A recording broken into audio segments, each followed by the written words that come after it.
মা বললো গয়া, আমি শুনলাম গোয়া। এই মানা, তোর জামা কাপড় সব ভালো করে গুছিয়ে নে, আমরা পরশুদিন গোয়ায় যাব। ওয়াও, আমরা পরশুদিন গোয়ায় যাব। মা, খুব মজা হবে তাহলে, সবাই মিলে আমরা গোয়ায় যাব। আসলে ওখানে গিয়ে তোর ঠাকমা তো মানত করেছে তোর দাদুর জন্য তপস্যা করবে। ঠাকমা দাদুর জন্য তপস্যা করতে গোয়া যাবে? মাথাটা তো খারাপ হয়ে গেল নাকি? তোর যা জামা কাপড় আছে সব গুছিয়ে নে। ও মা, আমার সব গোছানো কমপ্লিট। বাবা, গোছানো হয়ে গেল এক্ষুনি? কি কি জামা কাপড় নিলি? 3টে ওয়ান পিস নিয়েছি, 2টো শর্টস নিয়েছি, ব্যাস এইগুলোই নিয়েছি।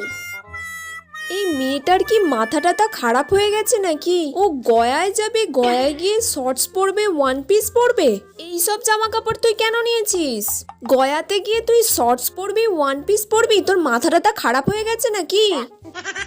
গয়া? আমি তো ভাবলাম গোয়া।